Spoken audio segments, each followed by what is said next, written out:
All right, welcome to the next video. We're going to be still talking about Unit 2, but now we're moving on to Topic 6, which is on resonance and formal charge.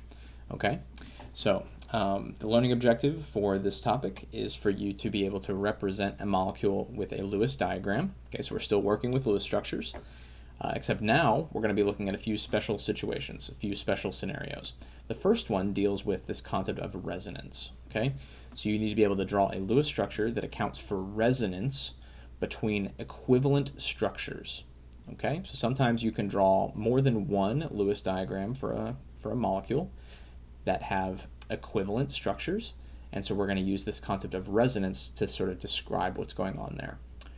The other scenario is when you can draw non-equivalent structures. Okay, so you can have multiple Lewis diagrams that are valid but non-equivalent, and so we're going to use the concept of formal charge to select which of those non-equivalent structures is the best structure. Okay, so those are the two sort of scenarios that we're going to be looking at today. We're also going to be talking a little bit about odd electron molecules and how Lewis structures don't do a great job of modeling these scenarios. Okay. But yeah, once again, resonance, odd electron molecules, formal charge, that's the bulk of what we're going to be talking about today. The problem-solving video, I'm going to do a full example of how to calculate formal charge, and so you'll get to see this a little bit more in depth in the second video.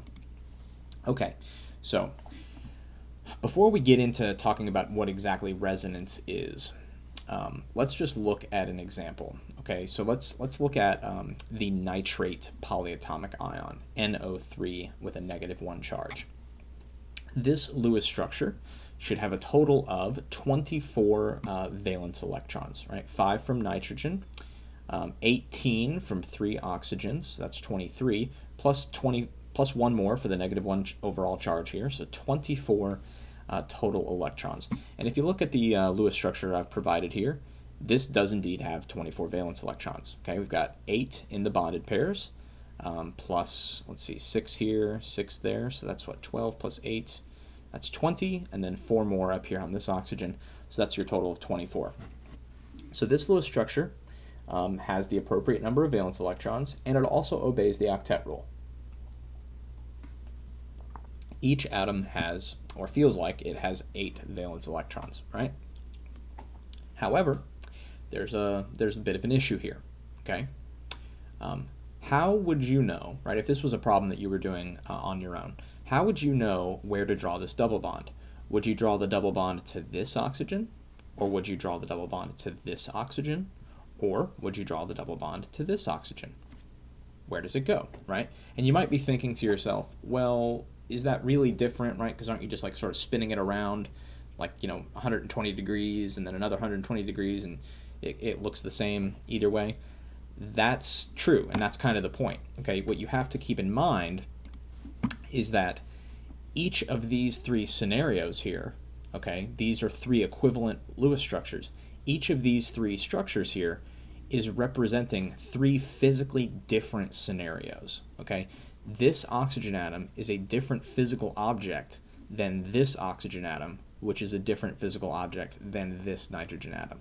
Okay, so these 3 scenarios here that I've drawn are 3 distinctly different physical arrangements of the subatomic particles here. Okay, so the double bonded electrons to this oxygen is different than the double bonded electrons to this oxygen, right? These are 2 different oxygens, which both of these are different than the double bonded electrons to this oxygen, which is different than those 2. Okay, so like I said, in each structure, a different oxygen atom is forming the double bond with nitrogen.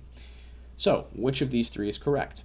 Well, these 3 are equivalent to each other. Okay, in a case like this, the reality is that neither of these 3 structures is the true structure, or I should say the true nature of the nitrate ion. Okay, nitrate ions don't have double bonds.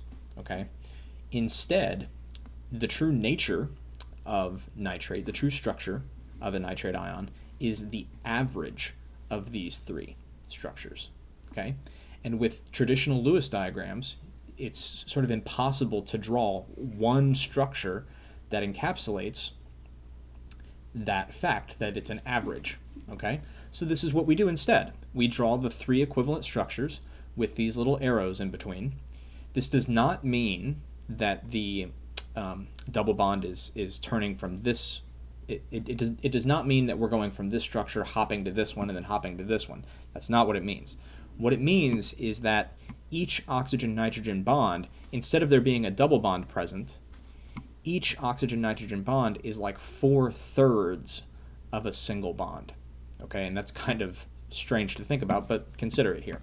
How many bonded pairs do we have in each scenario, right? We've got 1, 2, 3, 4, 1, 2, 3, 4, 1, 2, 3, 4, right? We have 4 bonded pairs that are bonding with 3 different participants, right? So we have 4 bonded pairs bonding to 3 different atoms. Each bond, the true nature of nitrate, each bond is like 4/3 of a single bond. Okay, the electrons that make this double bond, instead of being completely shared between these two, or completely shared between these two, or completely shared between these two, those 2 electrons in that bonded pair essentially sort of spread out and spend sort of equal amounts of time with all 3 of the oxygens, okay, between the nitrogen and all 3 of the oxygens. That is the concept of resonance. Okay, the electron is like resonating between these different structures. Okay, but it should never be represented as only one of these structures. You have to draw all 3 of the equivalent structures to truly capture the nature of what nitrate actually is. Okay, so once again, just to sum things up, resonance is invoked when more than one valid Lewis structure can be written for a particular molecule. The resulting electron structure of the molecule is given by the average of these resonance structures. Sometimes you have 2 structures, sometimes you have 3, sometimes you can have many, many more than that. Okay. Here's another example, one of my favorite chemicals. This is called benzene.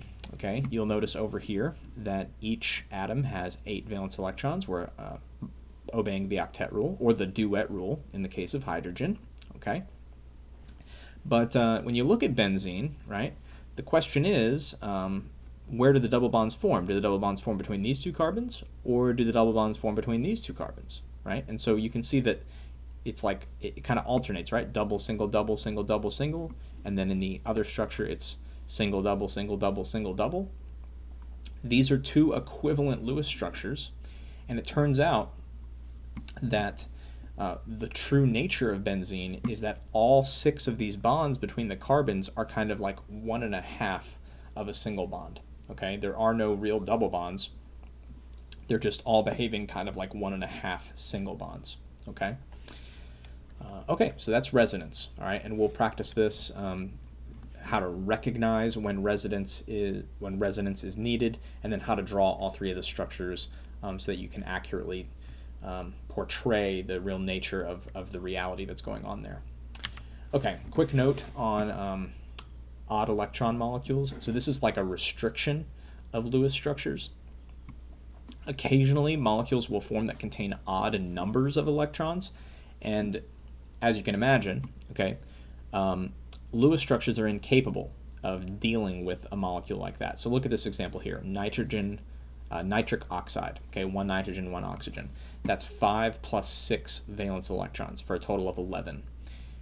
You can't really draw a Lewis structure for 11 electrons, right? Because Lewis structures rely on assigning pairs of electrons, either as lone pairs or bonding pairs. Sorry, that should say or.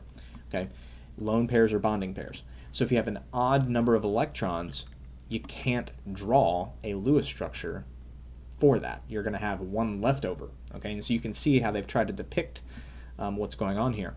Basically, what I'm trying to tell you here is that you don't have to worry about this. Okay, you should be able to recognize that if you do have a situation where you have an odd number of electrons, that you can't really handle that with a traditional Lewis structure.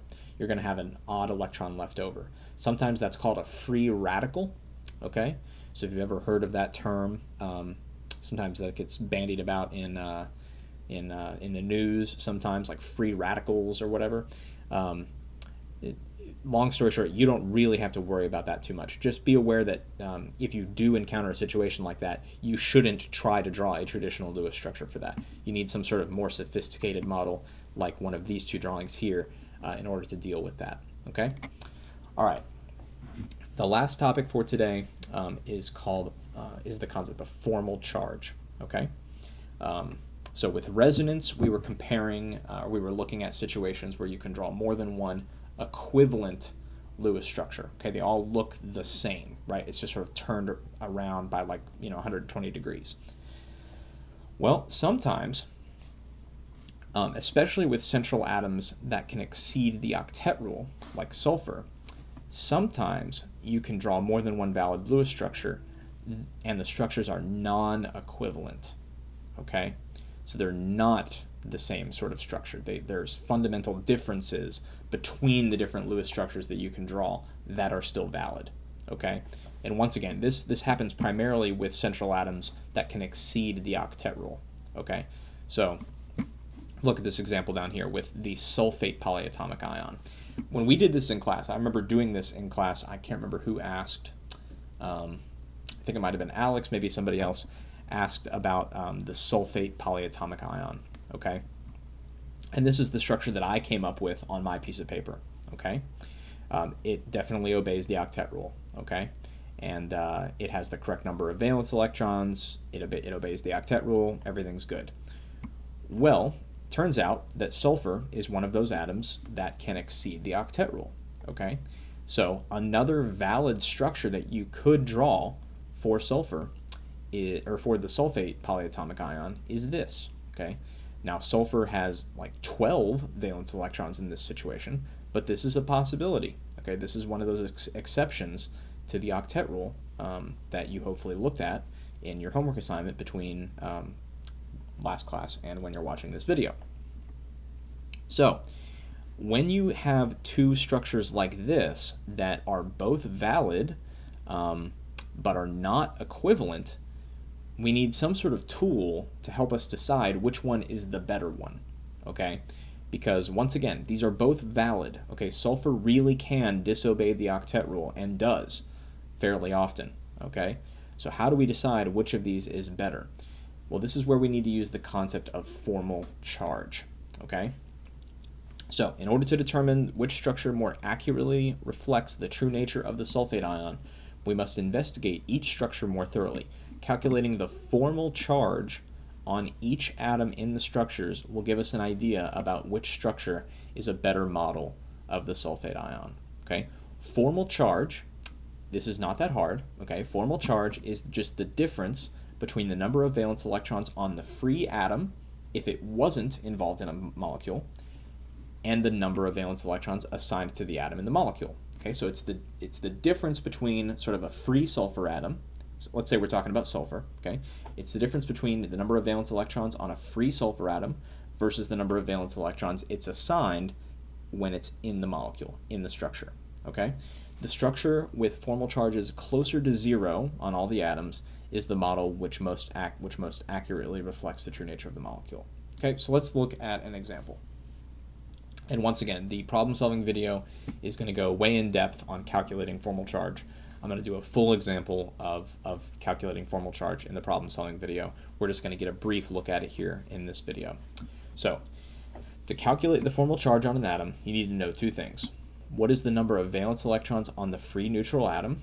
So for sulfur, that would be 6, right? Sulfur has 6 valence electrons when it's not involved in a molecule. And you also need to know the number of valence electrons that belongs to the atom in the molecule. When calculating the number of electrons that belong to an atom, you add the lone pair electrons plus half of the bonded pair electrons. Okay, and I'll talk about that in just a second. Okay, comparing these two numbers will give you the formal charge of the atom. All right, so like I said, a free neutral atom of sulfur, all right, we're going to focus on sulfur for this example. A free neutral atom of sulfur has 6 valence electrons. I know that just by looking at the periodic table. It's in the same column as oxygen, etc. The sulfur atom in this Lewis structure only has 4 valence electrons that belong to it. Okay, this is slightly different than when we just count up electrons to determine if things are obeying the octet rule.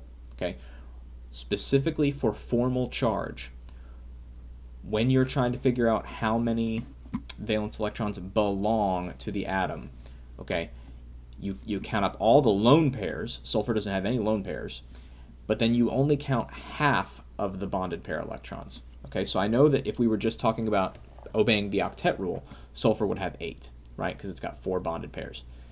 For formal charge specifically, we would say that sulfur only has possession of 4 valence electrons. Okay, it's like half of each bonded pair, right? Treat it like this.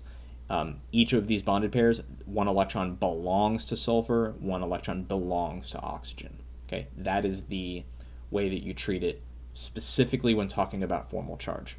Okay, so once again, a free neutral atom of sulfur has 6 valence electrons.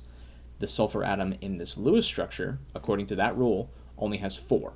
Okay, this means that sulfur in this structure has 2 less electrons than it does as a free atom. Okay, it starts with 6, but now it's down to 4. Okay, what that means is that sulfur's formal charge is positive 2. Okay, and let me walk you through how I calculate that. Right, sulfur as its own free atom has 6 valence electrons, but it's lost 2 of those in the formation of this Lewis structure. Right, it started with 6, now it has 4. It has 2 fewer electrons. Right, so its formal charge is positive 2, right? It's more positive than it was as a free atom, okay? So that's its formal charge, okay? You can do this calculation for each of the different atoms in the structures, okay? And so after you calculate the formal charges on each atom in each structure, you can compare the formal charges that are present in each structure, all right? So here's a drawing of what the formal charges are on each atom in those different structures. On the structure on the left, which is the one that we actually came up with in class, you have a positive 2 formal charge on sulfur and a negative 1 formal charge on each oxygen. In this structure, however, okay, where we're breaking the octet rule, okay, sulfur has 6 bonded pairs, right? Sulfur actually ends up with a formal charge of 0, and 2 of the oxygens end up with formal charges of 0. The single bonded oxygens still have a formal charge of negative 1, okay?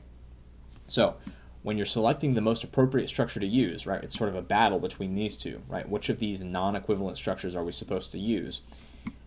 Atoms and molecules try to achieve formal charges as close to 0 as possible, okay? And so this one is going to be the one we use. Additionally, any negative formal charges are expected to reside on the most electronegative atoms. Well, oxygen is more electronegative than sulfur, so the fact that oxygen has a negative 1 formal charge here is totally fine, okay? So both these rules sort of lead us to believe that this structure over here on the right is the most appropriate structure to use, right? And we're determining that really based off of rule number 1 here, that this structure has formal charges that are closer to 0, okay? Now, with this structure, there's actually 2 different equivalent versions of this structure that you can draw using resonance, right? You've got the first one here, which is exactly what this is, but then let's say those double bonds were actually with the oxygens on the side, and the single bonds were actually with the oxygens on the top and the bottom. That's the second structure here, okay? So we used formal charge to determine which of these was the better structure, and then in order to accurately represent what the sulfate ion actually looks like, or how it actually behaves, we need to use resonance to show that there are actually 2 equivalent versions of this structure that exist. And so truly, the true nature of the sulfate ion is that it's an average of these 2 scenarios, okay? So instead of there being double bonds here, really what's going on is that each bond here is kind of like 1.5 of a single bond, okay? So that sort of combines, formal charge and resonance. Okay, so that's the last slide, and I'm at about 20 minutes, so I just want to sort of wrap things up for you. Resonance is used when you have multiple equivalent structures, okay? You need to use resonance to describe what's actually going on. If you have multiple non-equivalent structures, particularly with central atoms that can break the octet rule, if you have multiple non-equivalent structures, that is when you need to use formal charge to decide which structure is more accurate or which structure is more appropriate to model. And then sometimes that model that you end up with then needs resonance to actually depict the true reality. So a little bit complicated, okay? And so we're going to be spending quite a bit of time in class on Tuesday, maybe a little bit of time on Wednesday, working through some of these problems. And like I said, I'm going to do a full example of calculating and comparing formal charges in the problem solving video. All right, thanks for watching.